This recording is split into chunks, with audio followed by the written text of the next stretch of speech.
esses três âmbitos, uma ausência o conteúdo de antropologia que não está muito presente, a formação na licenciatura é um pouco defasada e um cenário crítico, né, da educação no Brasil, tudo isso estava muito implicado, né? Pode passar, Fran. Na antropologia, a gente não definiu quais seriam os conteúdos que a gente teria como da antropologia, né? A gente queria ouvir das pessoas o que elas entendiam mais como mais da antropologia, né? Então, após a obrigatoriedade do ensino de sociologia sai em 2008, depois de uma série de intermitências, né? E a gente está junto com uma série de outros trabalhos que estão pensando o que tem sido ensinado, então, né, desde 2008, que a gente tem essa obrigatoriedade do ensino. E, de modo que nos trabalhos todos, em todos os planos de aula, enfim, tinha algum conteúdo ou outro, mas se a gente colocasse um aluno, a gente conseguiria encontrar. Temos sempre, a gente está falando disso, a gente fala de cultura, a gente se preocupa em colocar antropologia, né? Então, a cultura era um tema sempre trabalhado com os segundos ou terceiros anos.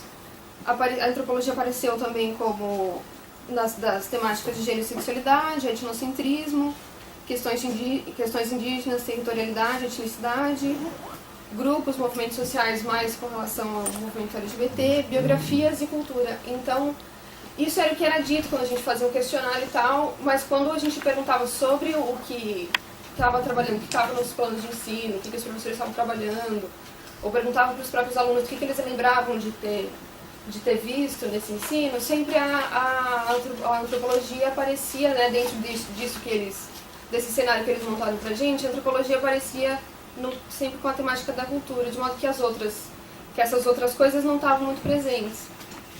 Então,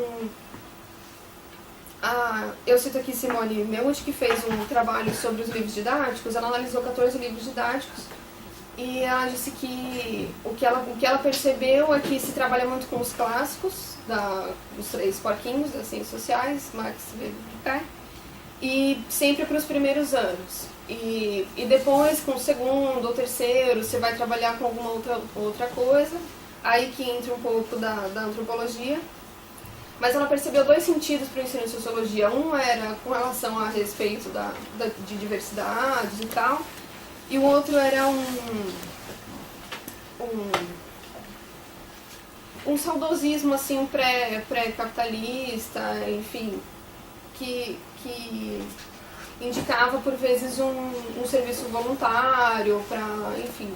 E a antropologia estava muito atrelada a esse outro momento, né? esse outro sentido do serviço de sociologia.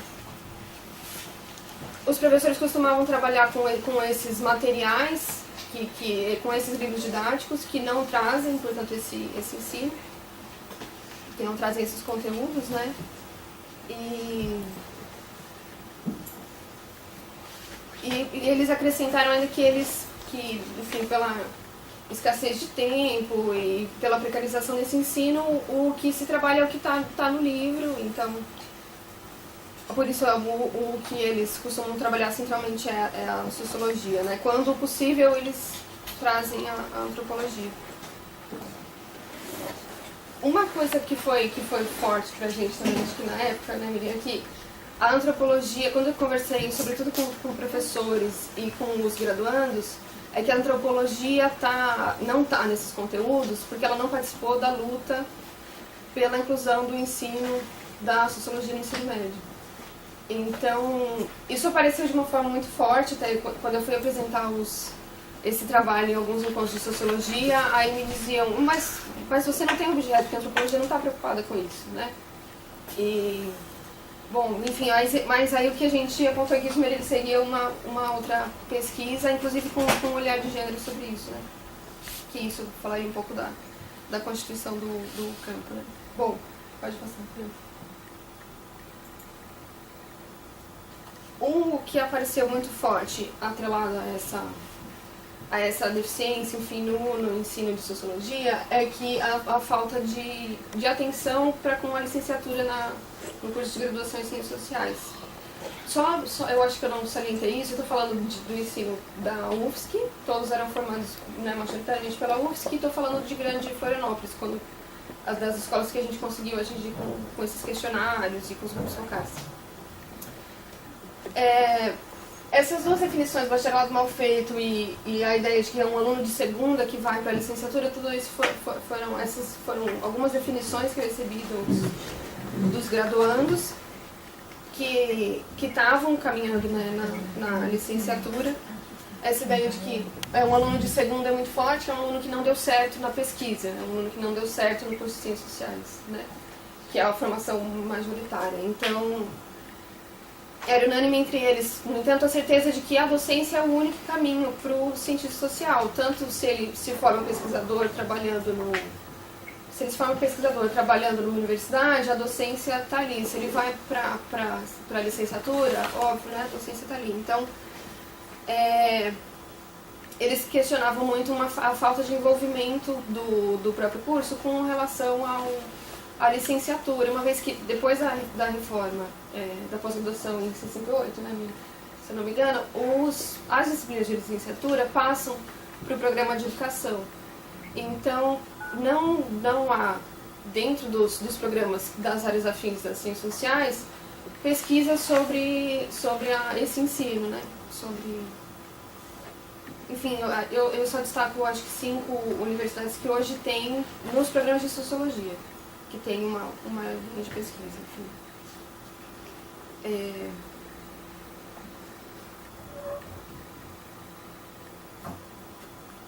Certo. Um aspecto, acho que está dialogando com isso também, é a não obrigatoriedade para o professor que dá aula na graduação, a não obrigatoriedade que ele tenha uma formação em educação, né? Então isso está, enfim, aprofundando ainda mais a fissura, né, entre licenciatura, entre pesquisa e ensino. Pode passar, Fran? Mais uma vez? Então, isso apareceu como um pano de fundo, assim, para esse ensino precarizado dentro da disciplina de sociologia, né, que não tem materiais com conteúdos da antropologia, porque ela, historicamente, não participou da luta para essa inclusão. No entanto, o professor que se forma no ensino que se forma em sociologia, que se forma em ciências sociais, é o professor que está lá ensinando sociologia. Há uma preocupação dos professores em trazer conteúdo das 3 áreas, porque essa preocupação também está dentro das orientações curriculares, nacionais, enfim, dentro dos materiais novos que, depois de 2008, que o Ministério da Educação tem lançado, enfim, para a sociologia. Então, isso está previsto, é uma preocupação dos educantes, mas não tem um conteúdo que eles entendam como satisfatório ou prático para eles, para o dia a dia e para a sala de aula. Bom, acho que pode, só vou... Pode passar? 5 minutos. As considerações finais, né? Agora. Pode esperar. Então, só sintetizar, né? Mesmo que seja uma preocupação dos professores trabalhar com essas 3 áreas de ciências sociais, a escassez de recursos para tal, as condições nas quais trabalham e as dificuldades de pensar metodologias específicas para as diversas possibilidades de conteúdo serem trabalhados na disciplina, tem garantido um ensino um pouco inovador e deficiente das ciências sociais. As falas de alunos do ensino médio e da graduação e dos professores apontam a demanda por metodologias específicas para esse ensino, a elaboração de materiais didáticos com novas temáticas e que os programas de pesquisa das áreas afins se envolvam com essas necessidades desse cenário precário, né? Então, aqui eu só encerro retomando então o agradecimento à Miriam por ter feito isso quando a gente fez essa pesquisa.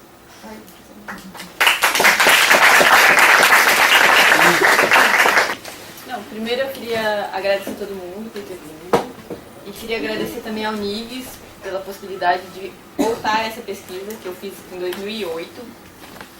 Então foi muito interessante poder voltar para ela, não só porque eu vejo que o Unives dá continuidade assim, às pesquisas e o que a gente está fazendo, assim como o contato que bolsistas e ex-bolsistas têm há muitos anos lá no Unives. E também porque eu tive a oportunidade de revisar o trabalho que eu fiz e acrescentar a teoria que eu aprendi depois disso, que foi no começo da minha graduação e agora eu estou no mestrado. Eu acho que foi bem importante olhar de novo para essa pesquisa.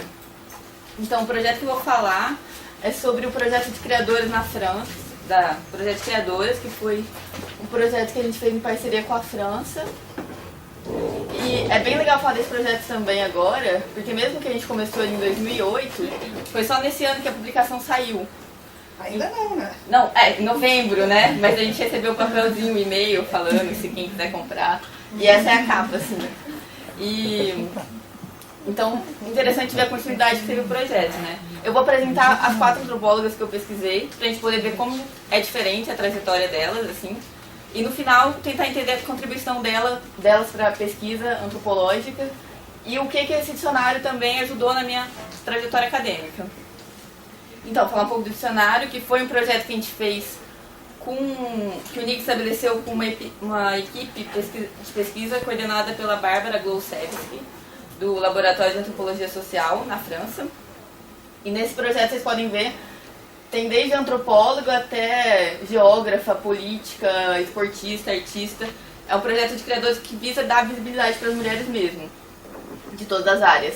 O Nix e a equipe da Bárbara ficaram responsáveis pelas antropólogas, a gente dividiu assim.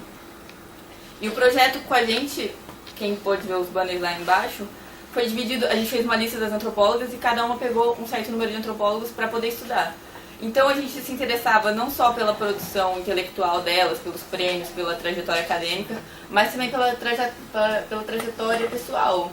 Se tinha filhos ou não, se tinha sido casada e tudo isso analisando o contexto em que elas estavam inseridas.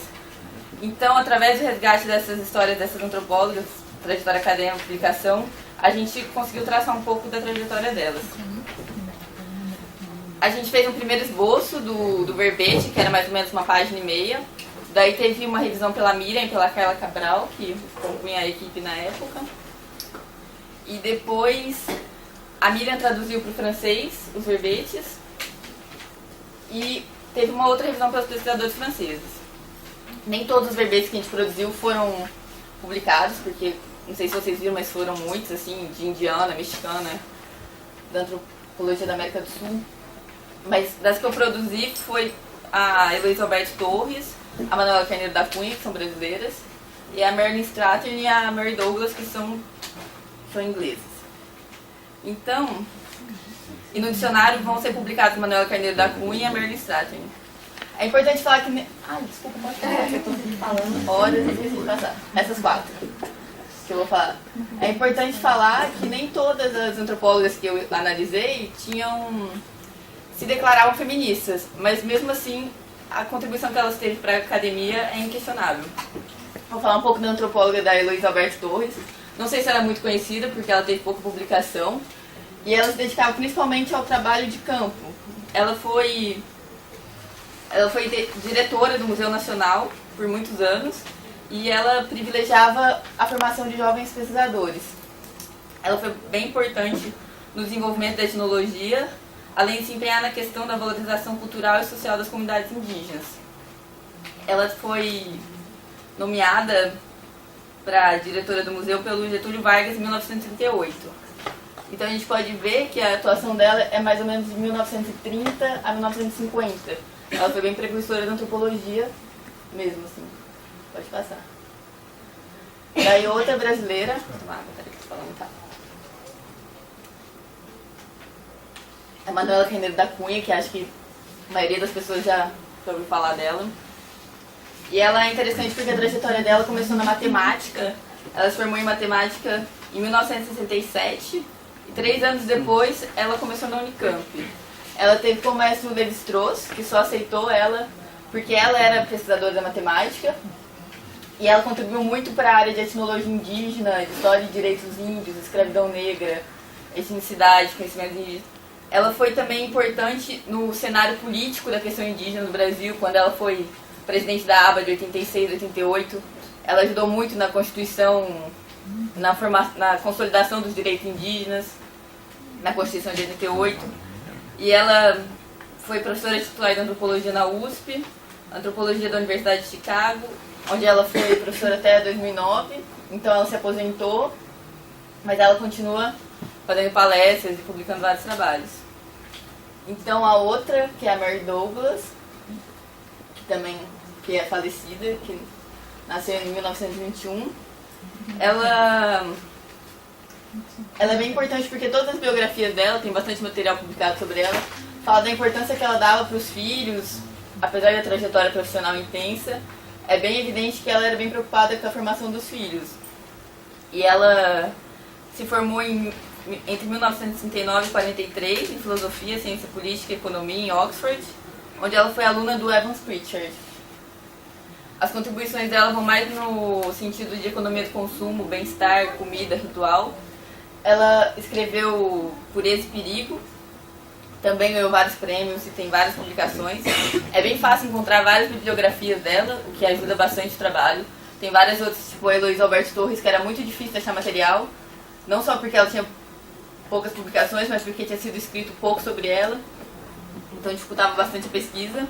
E tem um trabalho que é mais recente, que é do Cristiano Tambassia, que ele faz uma análise dos problemas enfrentados pela Mary Douglas na sua tentativa de inserção no campo britânico dos estudos africanistas. Quem puder ler é bem interessante, porque ele tenta entender como que essa trajetória de campo repercutiu na trajetória acadêmica dela em geral. A outra é a Marilyn Strathern, que também é casada com antropólogo e também teve filhos. Ela estuda mais tecnologias reprodutivas, propriedade intelectual e cultural, produção científica, difusão tecnológica, vida social. Várias coisas, elas são sempre inseridas em diversos campos. E ela é bem reconhecida no estudo de relações de gênero também. Também tem milhares de prêmios. E ela foi professora em Manchester e depois ela voltou para Cambridge, onde ela começou a sua formação. Ela lecionou lá até em 2009 e ela também se aposentou, igual a Manuela Peneda Cunha. Mas ela também não parou de estar envolvida com atividades acadêmicas mesmo depois de aposentar. Eu acho que o interessante da trajetória dessas antropólogas, pode passar, é que elas, apesar de uma trajetória muito diferente, elas tiveram visibilidade no contexto que elas estavam inseridas. Claro que várias relatam diversas complicações, assim, por ser mulher inserida nesse campo, mas eu acho interessante a gente pensar o que a entrada delas contribui para o campo antropológico, que vai além de um ponto de vista da outra, que está até na publicação da mídia, que vai além do ponto de vista da outra, mas elas permitem a inserção de alguns elementos diferentes. Por exemplo, a subjetividade, que sempre foi tratado com rigor muito científico e não era discutida na antropologia, e esse olhar feminino, entre aspas, muitas aspas, permitiu que essa subjetividade pudesse ser discutida de um jeito mais crítico e mais, eu acho até mais sincero, na verdade. E além de várias outras implicações dessa entrada feminina, igual a alfabetizada, que fala o ser afetado. Essa permissividade de ser afetada, eu acho que é uma contribuição importante para o campo feminino. Então, pode passar. Na minha pesquisa, assim, na minha trajetória, foi muito importante fazer parte desse dicionário, que era um projeto internacional, que eu estava no segundo ano de graduação, e o NICS permitia esse diálogo também com mestrandos, doutorandos, professores de diversas áreas. E eu acho que eu fiquei pensando agora o que isso contribuiu, eu consegui enumerar alguns pontos importantes, assim. O primeiro, que eu acho que é o trabalho coletivo, que é óbvio, todo trabalho acadêmico é coletivo. Você vai fazer uma tese, você está sempre dialogando com outros autores, e dialogando com o orientador, com colegas. Mas esse trabalho foi muito coletivo, porque tinha muita gente participando, e a gente tinha uma grade um pouco fechada, assim, e todo mundo tinha que contribuir. E você tinha que aprender a fazer um programa que não só você fosse capaz de seguir, mas que todo mundo conseguisse se encaixar naquele programa. E isso, acho que todos os trabalhos do NIG são assim também. O ensino religioso de gênero, você participou, né, Gabi? E várias jornadas, organização de um evento coletivo, sempre exige muito trabalho coletivo. Outro ponto importante, eu acho que foi essa parceria internacional, porque é bem difícil a gente, principalmente na graduação, entender como que funcionam esses protocolos de universidades internacionais, como que funcionam outros departamentos de pesquisa, como que... Agora você foi estudar fora, eu fui estudar fora, fui fazer um mestrado na França agora, e eu vi que apesar de aprender um monte, ainda tinha muita coisa para aprender, é muito difícil você entender como é que funciona outro departamento. Agora eu estou participando de um projeto pelo NEP, que é para fazer oficinas em escolas indígenas. E é para tentar explicar para eles como que funciona a universidade. A gente apresenta o RU, apresenta como é que faz uma inscrição. Eu falei, nossa, eu precisava de um desse pra gente ir para a França agora, porque é muito difícil. Mas isso ajuda você a ter um primeiro contato com as universidades internacionais. O outro foi que agora eu estou estudando etnologia indígena e eu aprendi bastante da trajetória de Luiz Alberto Torres, da Manuela Carneiro da Cunha. A Manuela Carneiro da Cunha é referência, todo o trabalho de etnologia agora quase fala dela. E acho que foi bem importante entender a inserção delas e o que isso propicia para o campo hoje, né? Então, eu acho que esse, na verdade, é a principal contribuição do trabalho para mim, que é refletindo sobre os desafios em diferentes contextos, em diferentes países, a gente tem uma luz melhor para refletir quais são os desafios que a gente tem agora como antropóloga brasileira e quais os desafios que outras antropólogas têm em diferentes contextos. Eu acho que é principalmente isso. Então é isso.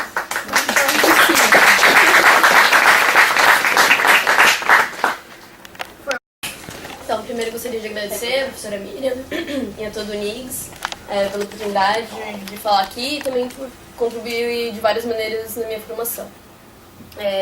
Esse trabalho também se insere no quadro do projeto Um Olhar de Gênero sobre a História e a Transmissão da Antropologia em Diferentes Países do Mundo, que foi realizado com o apoio do CNPq, que busca estudar a constituição e organização institucional, política, acadêmica e os principais sistemas de formação antropológica de diferentes antropologias nacionais em suas articulações com redes, associações e instituições.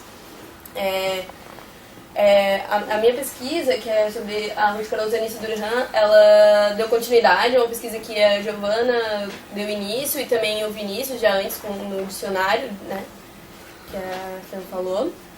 E o meu objetivo era aprender, através do olhar dos estudos de gênero, as trajetórias de duas antropólogas amplamente reconhecidas na antropologia brasileira, que são a Ruth Cardoso e a Anice Durham. Pode passar, fiz questão de colocar uma foto da Anice fumando cigarro, porque ela sempre está fumando cigarro com 81 anos. Tivemos como objetivos principais compreender as limitações impostas e as contribuições dadas pela categoria gênero em suas trajetórias e perceber como se projetaram na antropologia brasileira na segunda metade do século XX, com carreiras intelectuais muito próximas e marcadas pela parceria intelectual durante várias décadas. Ainda é de fundamental relevância destacar que partimos de uma perspectiva feminista que, sabendo do forte viés androcêntrico das ciências, acredita ser importante dar visibilidade às mulheres cientistas.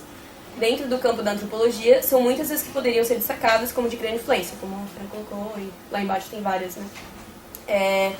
Mas acreditamos que as biografias das antropólogas brasileiras Ruth Cardoso e Anice Durham mereciam especial atenção, dado que são pioneiras na inauguração do campo da antropologia urbana no Brasil e fazem parte da primeira geração que conseguiu conciliar, de mulheres que conseguiu conciliar a carreira intelectual e vida conjugal e de mãe. A perspectiva de gênero a qual eu me filio é da professora Miriam Gross, que considera o gênero uma categoria usada para pensar as relações sociais que envolvem homens e mulheres, relações historicamente determinadas e expressas pelos diferentes discursos sociais sobre a diferença sexual. Isso significa dizer que pensamos gênero relacional e historicamente.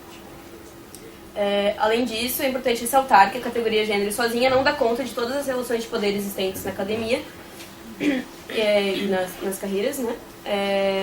E está sempre em intersecção com outras categorias, como raça, classe, sexualidade, entre outras.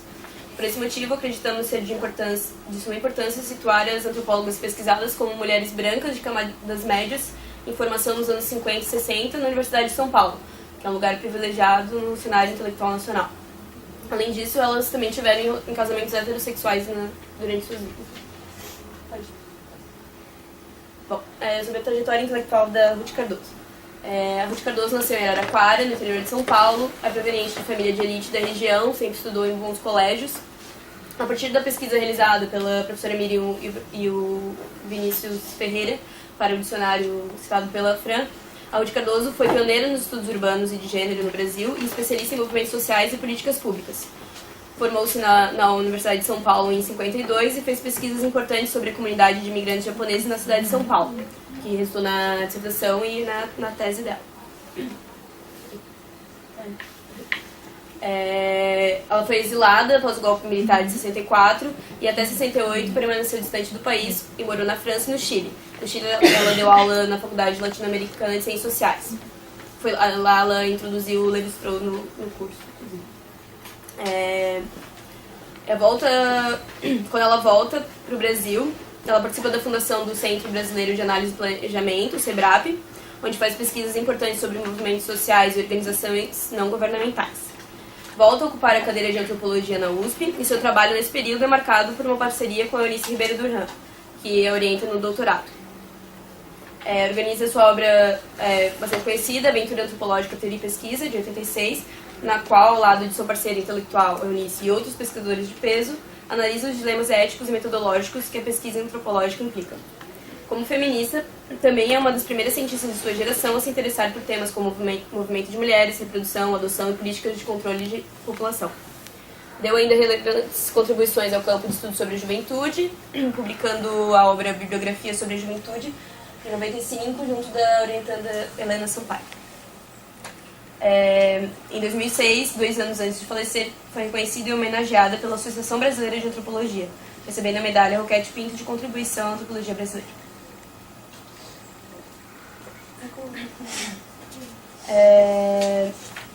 Sobre a vida mais pessoal dela, né? Em 53, Ruth Cardoso se casou com Fernando Henrique Cardoso, então estudante de Ciências Sociais da USP, e hoje sociólogo. Ficaram casados durante 55 anos, até a morte do antropólogo, e tiveram 3 filhos. Na biografia escrita por Inácio de Loyola Brandão, o primeiro dos filhos, que é o Paulo Henrique, conta que era ela quem tomava conta. O papai só entrava em cena por conta dela, ficava no mundo dele e não queria problemas. Esse negócio de filhos é um incômodo. O pior era com ela. Ainda, em entrevista concedida à revista Bravo, Fernando Henrique conta. Eu, liberal, concordava teoricamente com as reivindicações do feminismo. Ruth, igualitária, tratava de fazê-las acontecer. Ela sempre quis, por exemplo, que todos da família ajudassem no trabalho doméstico. Para um homem da minha geração, assumir atribuições dessa natureza beira o absurdo. Mesmo assim, às vezes, eu tirava a louça da mesa após as refeições. Foi o máximo de concessão que eu Essas informações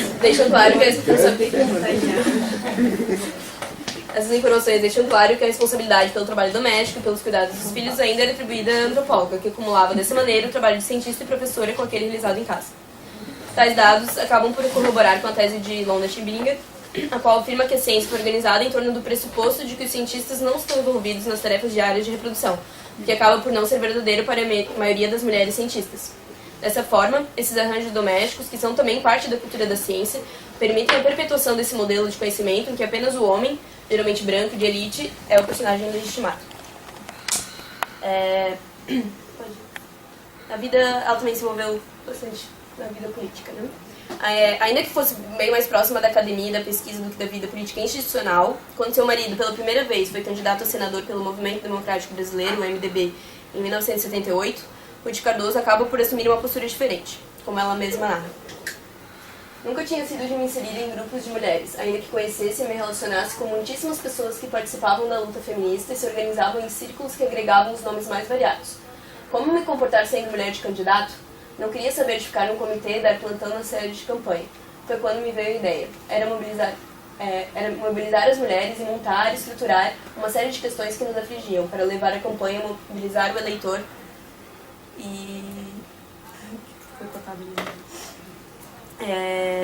mobilizar o eleitor e os políticos. Houve receptividade, vários grupos se juntaram, até mesmo a Federação das Mulheres, a entidade ligada à esquerda radical, que acabou surpreendendo ela, né? A partir daí, Ruth Cardoso passa a se envolver com os movimentos feministas, atuando em várias frentes, como no SOS Mulher, no Conselho Editorial do jornal Mulherio, no Conselho Especial da Condição Feminina, no Núcleo de Estudos de Mulher e Relações Sociais de Gênero da Pró-Reitoria da USP, e ainda no Grupo de Estudos da Mulher do PMDB, no qual esteve ao lado de importantes feministas brasileiras, como Elief Safiotti, Eva Bley e Marta Suplicy, entre outros. Tinha dentro dessas organizações um papel fundamental, já que trazia suas diversas experiências de viagens e contatos com outros movimentos sociais de mulheres ao redor do mundo para dentro desses grupos. Além disso, nas palavras de Eva Bley, ela deu legitimidade ao feminismo, uma corrente que era ridicularizada na época. Depois de assumir outros cargos políticos, em 95, seu marido assumiu a presidência da República. Apesar da forte resistência em deixar a academia de lado para ir a Brasília, a antropóloga acabou por reinventar o papel de primeira-dama por meio de seu trabalho voltado para as políticas públicas, como demonstrou Gilberto Vera. Através do programa Comunidade Solidária, atuante até os dias de hoje, engajou-se na produção de políticas sociais inovadoras, estimulando iniciativas e abrindo oportunidade para efetivos projetos de cidadania. Aqui é essa do sócio no alfabetização solidária, né? Eu tirei do Centro de Cardoso. Pode passar. Sobre a Eunice Durham. A Eunice Ribeiro Durham também tem sido amplamente reconhecida no campo da antropologia do Brasil. Proveniente de uma pequena burguesia ascendente, Eunice, assim como Ruth Cardoso, também sempre estudou em bons colégios. Seu pai, José Quirino Ribeiro, era oriundo de famílias tradicionais do interior paulista e era professor na área de educação da Faculdade de Filosofia da USP. Já sua família materna tinha origem italiana. Junto com Ruth Cardoso, foi pioneira nos estudos de antropologia urbana e, assim como ela, fez toda a sua formação e carreira na USP. Atuou principalmente com migração rural e urbana, movimentos sociais urbanos e organização familiar das classes populares. Já nos últimos 8 anos, tem se dedicado ao campo das políticas públicas no ensino superior. Além disso, foi coordenadora do Núcleo de Pesquisa sobre Ensino Superior da USP, pesquisadora e membro do Conselho do Núcleo de Pesquisa de Políticas Públicas da mesma universidade, membro do Conselho Nacional de Educação, presidente da Fundação CAPES, secretária nacional de Educação Superior do Ministério da Educação e secretária nacional de Política Educacional do Ministério da Educação. Da mesma forma que Ruth Cardoso, Eunice também se casou com o antropólogo estadunidense John Durham, com quem teve seu único filho em meados da década de 60, porém o casamento não durou muito e depois não tenho conhecimento, de nenhum desenvolvimento afetivo. É bem mais difícil achar coisas sobre ela do que sobre a Ruth Cardoso, né? Os primeiros trabalhos de Eunice Durham. Os primeiros trabalhos de Eunice Durham, que tiveram como foco a migração, foram feitos sob a égide do paradigma funcionalista predominante na Universidade de São Paulo na década de 50. Época em que os autores estudados se graduaram. Nessa década, o Roger Bastide, Florestan e Fernandes iniciaram uma mudança temática que acabou influenciando todas as ciências sociais e que acabou mudando o foco das pesquisas para temas como urbanização, industrialização, operariado, e elas estavam inseridas aí, né? Bom, não vai dar pra falar tudo mais.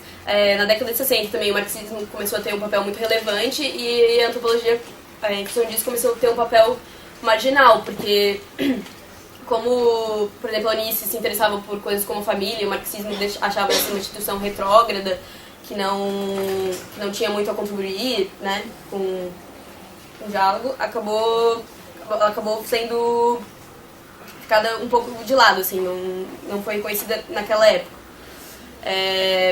Como saída, a Eunice dedicou-se a uma reflexão que, em suas palavras, procurava identificar e valorizar a especificidade da antropologia, seus métodos de investigação e o conceito de cultura. Principalmente porque, como elas foram transferidas para o Departamento de Ciência Política, o diálogo com a sociologia, com a ciência política sempre foi muito, muito grande. E elas precisavam desse diálogo, né? Bom, aqui tem algumas obras dela também, que ela publicou.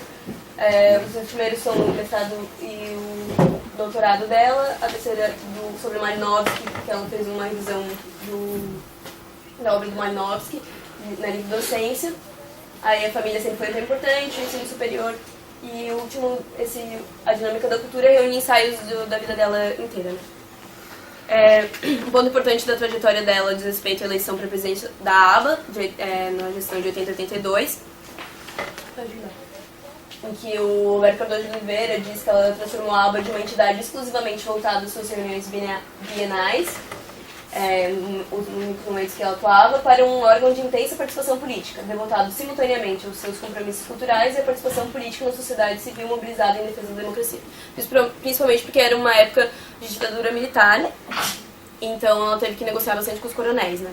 Até as marcas de gênero na sua trajetória, que eu coloco, quando a Eunice Durham conta ter vivido alguns episódios nos quais teve que negociar com os coronéis e com a FUNAI, que à época, além de realizar massacres, impedia alguns antropólogos de irem a campo.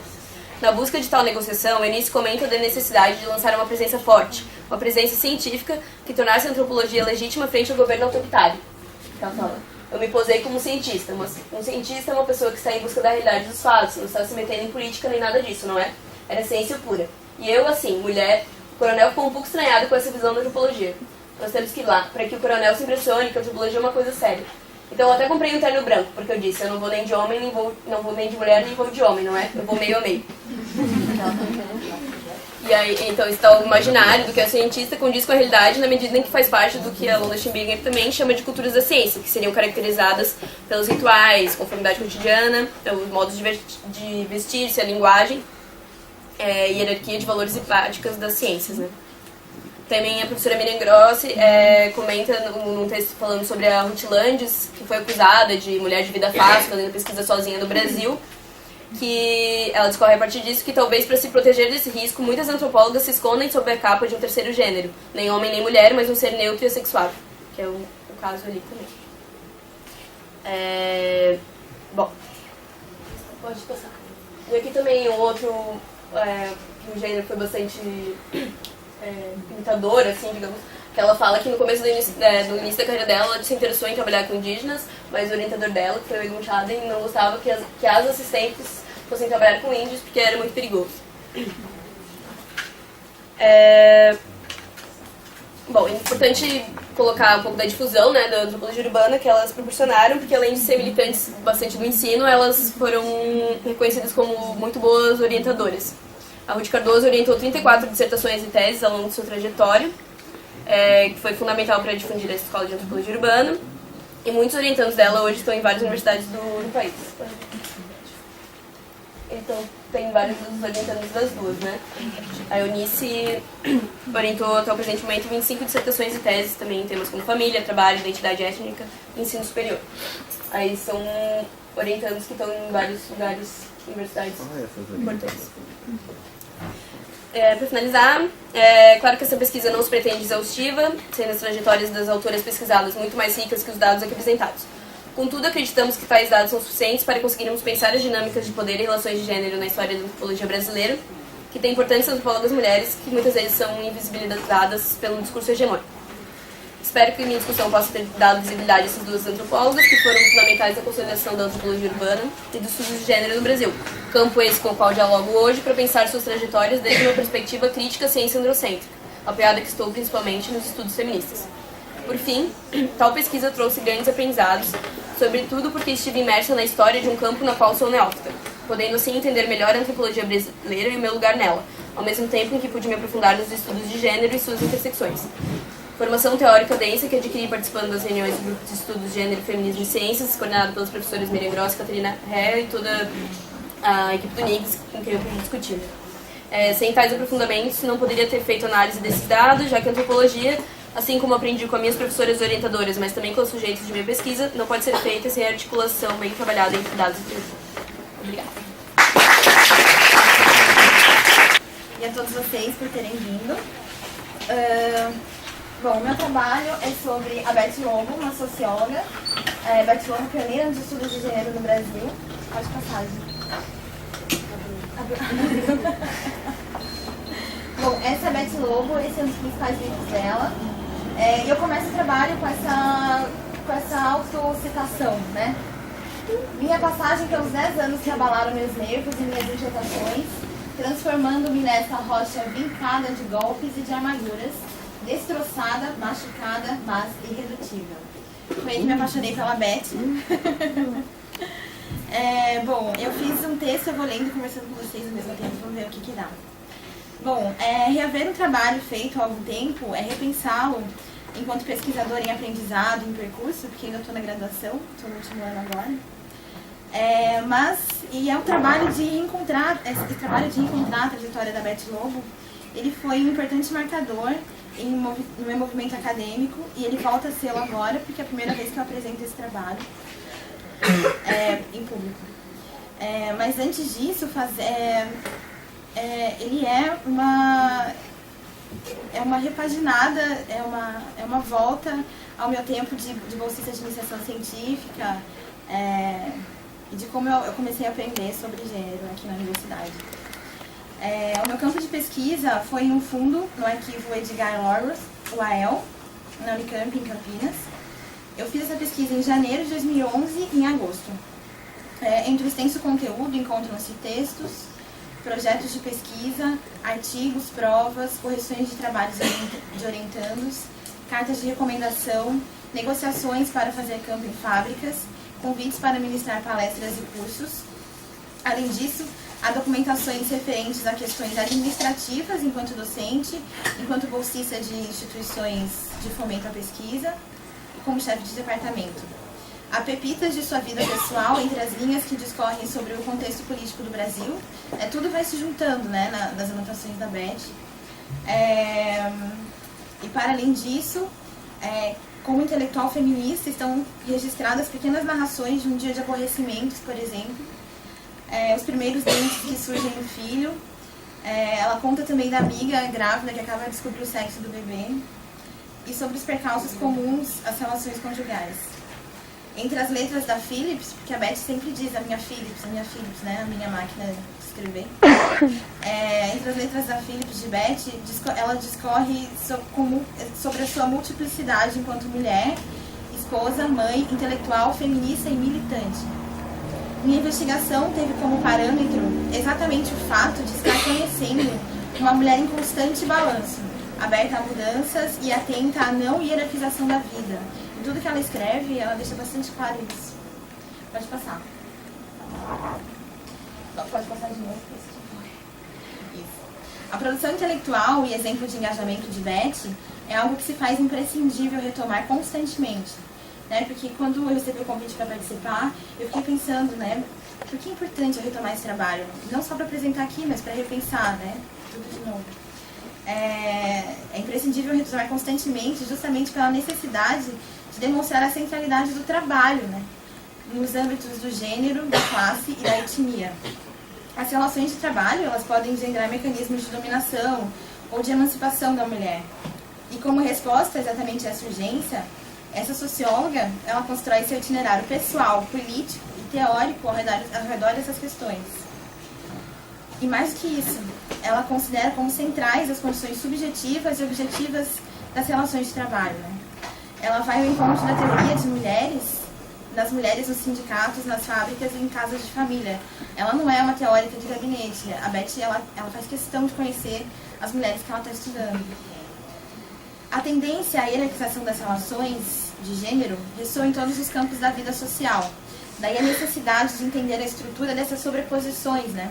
E principalmente entender isso sobre o olhar do oprimido. E ela cita a Carta de Junho de 76, que é anterior ao Ciclo de Mulheres, que diz: ninguém melhor que o oprimido está habilitado a lutar contra a própria opressão. Somos nós, mulheres, organizadas autonomamente, que podemos estar na vanguarda dessa luta, levando nossas reivindicações e problemas específicos. Tal olhar por Beth Lobo é embasado pela experiência, né? Mais uma vez. Essa é tratada como articuladora importante para a delimitação do sujeito, que é singular, e inserido no contexto social. É importante pontuar isso, pois um mesmo fato pode resultar em diferentes experiências, de acordo com os acontecimentos e características subjetivas, né? Que diferenciam cada indivíduo. Em relação ao feminino, as práticas produtivas e reprodutivas, elas passam pela casa, mas também passam pela fábrica e também passam pelo corpo dessas mulheres.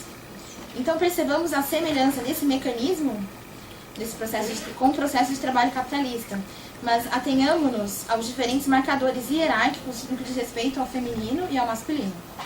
Mecanismos estes que passam pelos modos de vida ou pela experiência, mais uma vez. Então, à beira das máquinas, das esteiras, das metalúrgicas de São Bernardo do Campo, que foi o principal campo da Beth, ela ilustrou e embasou sua teoria com histórias de inúmeras delas. Então, em vários artigos, em várias cartas, eu via vários nomes. Eu via vários nomes. Então, Jane, Cícera, Sueli. Ela ilustrou e embasou sua teoria com a história de inúmeras mulheres que enfrentavam violência moral e sexual no trabalho. Muitas delas ainda não percebiam que isso existia. Algumas ainda achavam comum. E aí, conforme ela ia se adentrando nas fábricas e no contexto dessas mulheres, elas iam tomando consciência disso, né? Também sofriam abuso de poder, claro, dos chefes, menores salários, obviamente, menores oportunidades de qualificação, falta de creche para os filhos. Tantas Júlias e Laurentinas, Jane, Sueli, Cícera, mulheres que das fábricas foram para as igrejas. E de lá foram para as associações de bairro. E de lá para os sindicatos. Então, elas foram para políticas feitas para mulheres como elas. Pode passar. Bom, a questão racial é outro ponto bastante importante de tensão que está agregado o tempo todo ao ser mulher, né? Eu encontrei anotações de Beth sobre isso, anotações críticas, claro, e uma delas que mais me chamou a atenção começava com o seguinte verso: branca para casar, negra para trabalhar e mulata para fornicar. Fora os contextos, os componentes históricos e simbólicos que bem sabemos, a origem, a questão é que a raça ainda acompanha a mulher como elemento de exclusão. E foi no movimento negro unificado que Lene, uma das mulheres de Beth, e Raquel, uma outra mulher, conheceram o sentido e a possibilidade de ser mulher e negra. E até para falar isso para elas era difícil, era complicado, né? E a consciência de grupo, principalmente. Amélia é outra mulher de Beth. E em notas que renegam o saudosismo, a mulher de conotação Amélia, mostra mais uma vez a importância do diálogo entre universidade e comunidade. Foi quando Beth reuniu em Marília mulheres das mais diversas profissões e alguns homens, todas e todos acompanhados por histórias e percepções do cenário feminino no Brasil. E aí, entre tantas denúncias de opressão, a pergunta que surge, né, a pergunta que ela resume o encontro, é o porquê. Por que de tanta a insistência da permanência de tamanha diferença e discriminação, né? Infelizmente, a gente ainda se encontra com essas perguntas, apesar das nossas conquistas feministas. Pode passar. Mas isso foi, de novo, isso foi um marco importante. E aí, eu tentei trazer a Beth foi pioneira nisso, né? Mas milhares de outras sociólogas, antropólogas, filósofas, outros cientistas trabalham nisso. Eu fui tentar pesquisar e me identifiquei com a Danielle Kervois, me corrija. E, bom, sob a luz de outras teorias, olhares e experiências, tantas outras sociólogas e outras cientistas continuam problematizando, né? E contribuindo para as nossas questões feministas, ou as novas questões feministas, se assim podemos chamar, a reconfiguração das mesmas.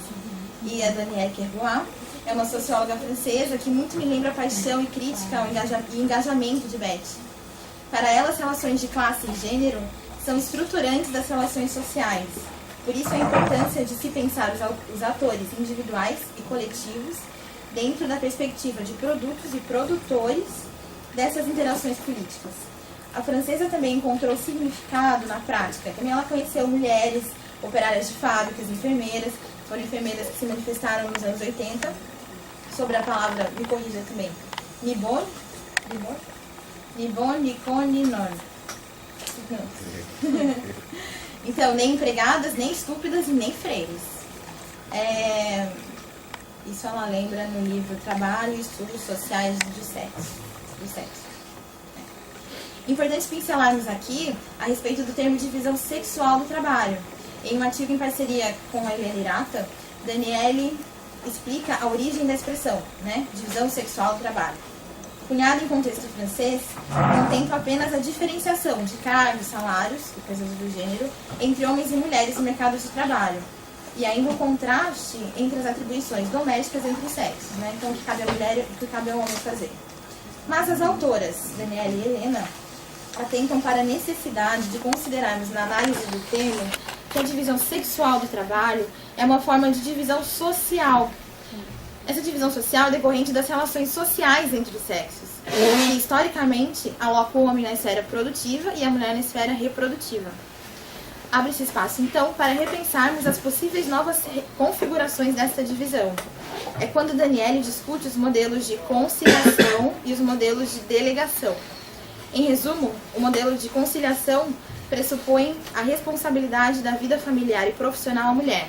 É a famosa mulher dá conta de tudo, eu faço tudo, eu trabalho, eu cuido da casa, eu cuido do meu filho e na cama depois do meu marido.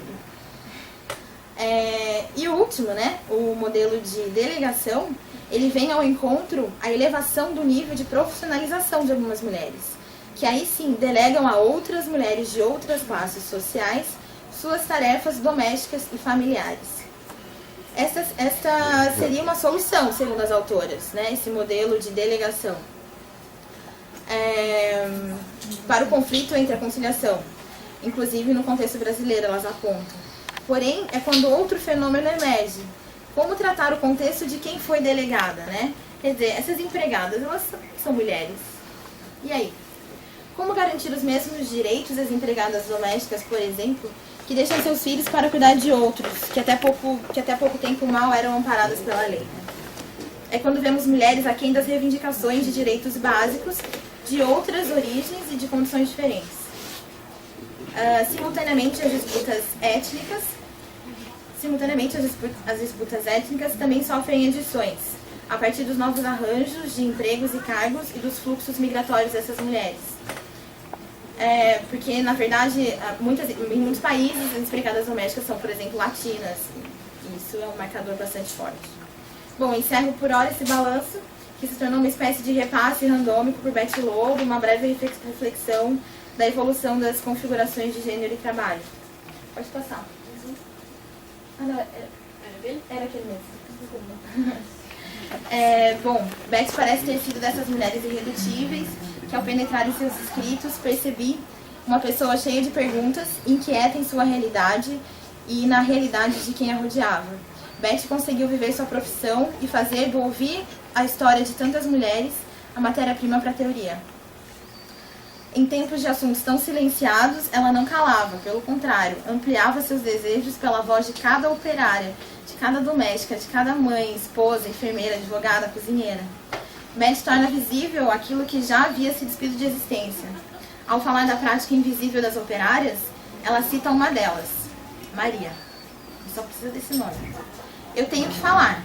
Não só eu. Eu acho que todo mundo que tem consciência disso tem que contribuir para com a consciência para os outros. Eu tenho uma consciência. Não sou como essas pobres tontas. Elas me dão pena. Mas tenho fé.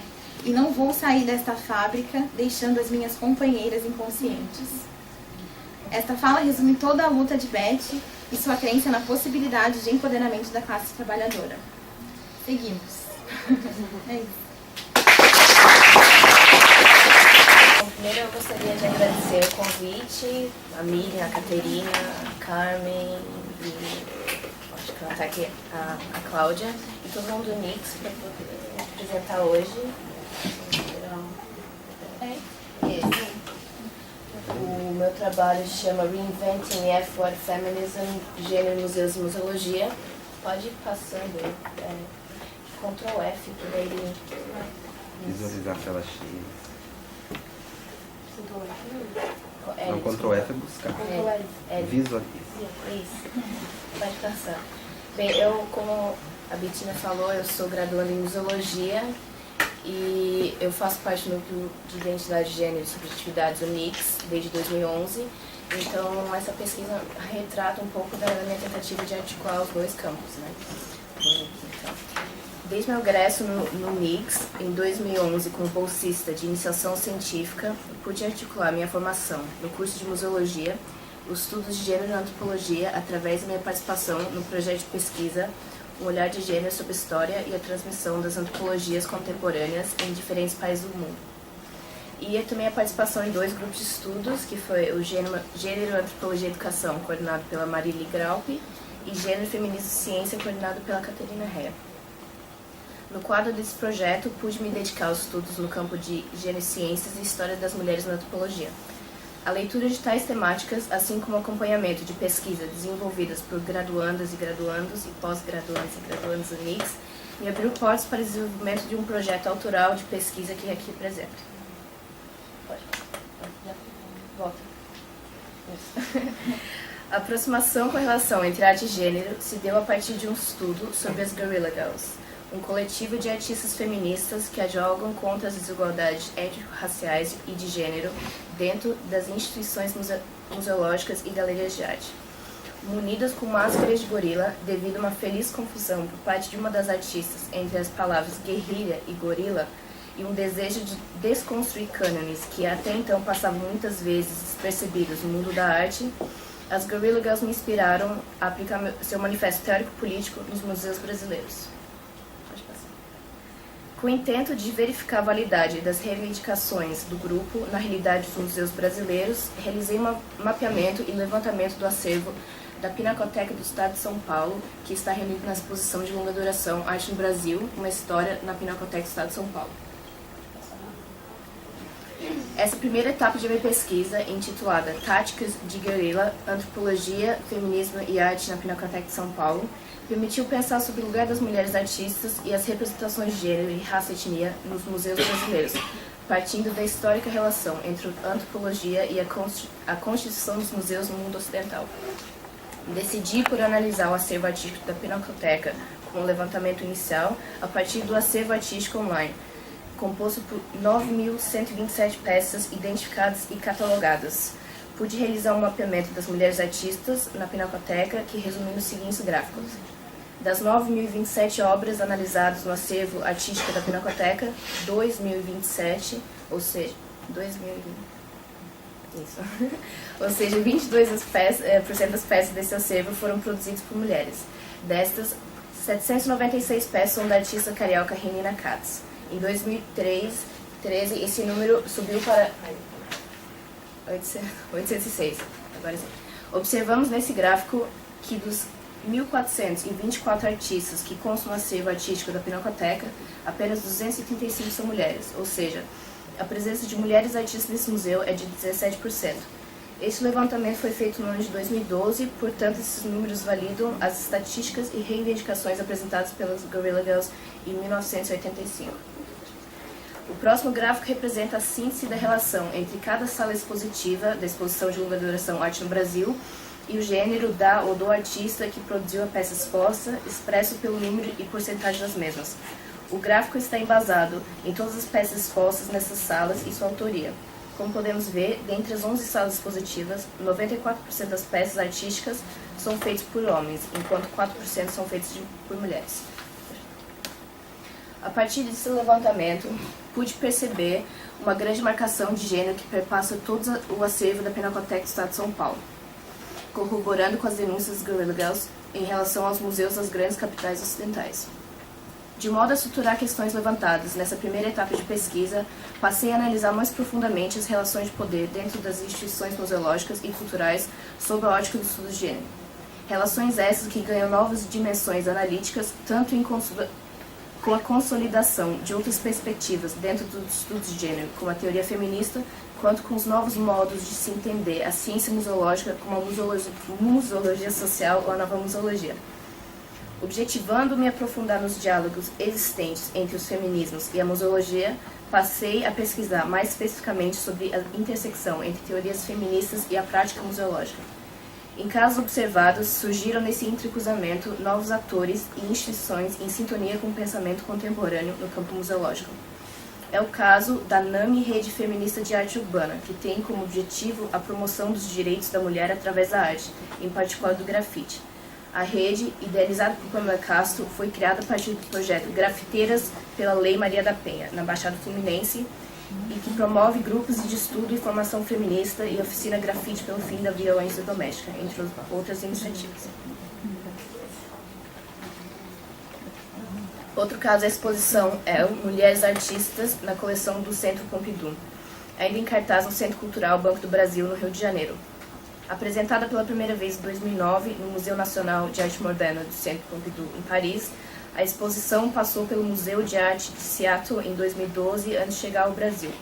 A Expo Coleção, termo cunhado pelos próprios curadores do museu, valeu-se unicamente dos recursos do acervo permanente da instituição para expor somente obras de mulheres artistas. Vale mencionar também iniciativas pioneiras como o Woman House, um espaço colaborativo fundado em 1972 por Judy Chicago e Miriam Shapiro, destinado a instalações e performances feministas, além de sediar um dos primeiros programas educativos destinados à arte feminista. No mesmo ano, cerca de 20 artistas feministas se reuniram para criar a AIR Gallery, em Nova York.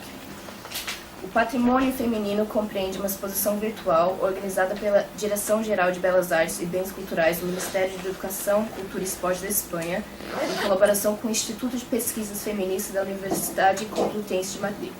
Composto de 94 bens culturais, provenientes de 36 museus integrados à rede digital de coleções de museus da Espanha, a exposição trata do papel que as mulheres desempenharam em diferentes sociedades e épocas frente a momentos de adversidade e transformação, estimulando as dinâmicas patrimoniais à sua volta.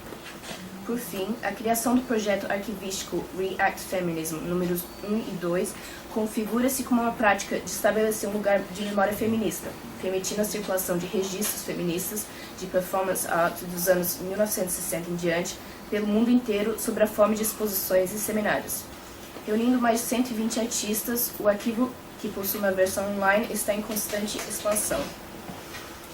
Com o alargamento dos conceitos-chave estudados no campo disciplinar da museologia, redefine-se constantemente o debate sobre a função social dos museus, suscitando profundas ressonâncias sobre o papel dos mesmos como instância mediadora entre identidade, memória e patrimônio. Questões essas que têm sido amplamente debatidas em relação à superação das estruturas tradicionais do espaço museológico e apropriação e ressignificação do patrimônio. Localizo minha pesquisa sobre gênero e feminismo nos museus contemporâneos, a partir de dois movimentos, o feminismo e a museologia social. Inseridos no pano de fundo da Guerra Fria, do movimento dos direitos civis e dos movimentos anti-guerra, surgiu um movimento feminista na arte nos meados da década de 1960, com a segunda onda do feminismo e os princípios de base do Museu Integral, durante a Mesa Redonda de Santiago do Chile, em 1972. Ambos os movimentos surgiram em contexto de profundas transformações promovidas pela necessidade do revisionismo histórico e pelos questionamentos acerca das políticas culturais e educacionais por parte de movimentos sociais, políticos e culturais que buscaram dar voz e integrar grupos subalternos de diferentes sociedades em espaços até então fechados aos mesmos. Para desenvolver tais relações, vê-se como necessário compreender as novas dimensões que tomaram forma a partir das configurações geopolíticas e socioculturais no período em que surgiram esses novos paradigmas, e, principalmente, de que maneira as instituições museológicas passam a reproduzir reflexões sobre tais mudanças. Dessa reflexão inicial, muitas perguntas têm surgido em relação às aproximações entre o movimento feminista na arte e o surgimento das novas ondas do pensamento museológico. Dessas indagações, pontos de intersecção podem ser identificados entre os dois movimentos. Sob a ótica de gênero, é possível analisar como estes pontos possibilitaram a criação de instrumentos para expressar na descentralização do poder institucional, especificamente nas instituições museológicas, e a democracia e democratização da cultura. O movimento feminista no mundo da arte compreendeu os esforços e conquistas de mulheres artistas em retratar a vida e experiência das mulheres, alterando as formas de percepção da arte contemporânea. A emergência e a organização desse movimento como um movimento social de resistência se estabeleceu no espaço público, não somente para reivindicar seus direitos de ocupar plenamente esse espaço, questionando e propondo alterar as relações de poder imbuídas nos fundamentos da produção e circulação da arte contemporânea, como também de promover uma revisão da história da arte e de produção artística, buscando uma maior visibilidade às mulheres que se inseriam nesse campo.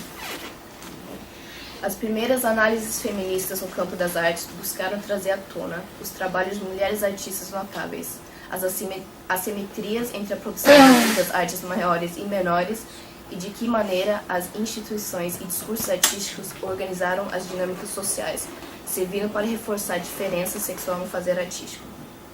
Whitney Chadwick afirma que a categoria mulher artista permanece instável e seus significados são estabelecidos somente em relação aos paradigmas masculinos dominantes de arte e feminilidade. Já no começo da década de 1970, as artistas feministas voltaram suas produções ao ativismo político, centrado nas experiências individuais e coletivas das mulheres, que questionava a exclusão sistemática das mulheres no campo artístico, desafiando os valores de uma história da arte androcêntrica que transformara a imagem da mulher em uma imagem de possessão e consumo. De modo similar, o campo museal se aproximou ao engajamento político, de uma museologia de caráter social. Entre os dias 20 e 31 de maio de 1972, na ocasião da Mesa Redonda de Santiago do Chile, foram definidos os princípios básicos do Museu Integral. A mesa redonda, que aconteceu a pedido da Unesco e organizado pelo Conselho Internacional de Museus, tinha como objetivo debater sobre o papel atual dos museus na América Latina. Apontaram-se problemas específicos em relação ao meio rural, ao meio urbano, ao desenvolvimento técnico-científico e à educação permanente. Para solucionar tais problemas, a tomada de consciência dos museus era necessária a fim da integração das instituições museais na sociedade. Os museus passaram a ser pensados como uma instituição a serviço da sociedade que exerce um papel fundamental na formação de consciência e na educação da comunidade a qual é integrante. O documento resultante desse encontro permanece válido até os dias de hoje e referência para as políticas culturais, consolidando-se como instrumento para se pensar na transformação social através da ótica museológica. No final da década de 1980 e o início da década de 90, a problemática dos museus em crise, junto às mudanças paradigmáticas no campo museológico, foi identificado como uma crise de identidade institucional. Com o advento de novos modelos conceituais e novas ações e propostas no âmbito museal, criou-se um novo sujeito, integrante, conhecedor da realidade, e um novo museu, também elemento constituinte da mesma realidade. Passa-se a valorizar questões relacionadas às dinâmicas do patrimônio cultural e da memória social. Segundo Mário Chagas, o espaço-cenário denominado museu, para dar conta das possibilidades do olhar museológico, deve ser compreendido do ponto de vista conceitual e não do institucional, ou seja, como um fenômeno cultural em processo, não mais como um engessado museu-templo. Seguindo essa linha, Heloísa Barbui aponta que a nova museologia, movimento inaugurado a partir da Declaração de Quebec, em 1984, é uma filosofia guiada pelo sentido de dessacralização dos museus e, sobretudo, de socialização, de envolvimento das populações ou comunidades implicadas em seu raio de ação. Dessa maneira, nota-se uma nova perspectiva, tanto em relação à teoria quanto à prática museológica.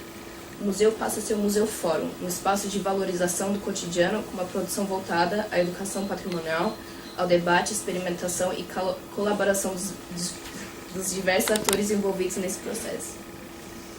Dessa maneira, a próxima etapa de minha pesquisa, que culminará no trabalho, do meu trabalho de conclusão de curso, partirá da análise das intersecções entre o movimento feminista na arte, a museologia social e a nova museologia, verificando de que forma esses movimentos instrumentalizaram o surgimento de novos atores sociais e novos paradigmas teórico-políticos dentro dos processos da globalização e o que essas mudanças têm ocasionado em relação ao pensamento museológico.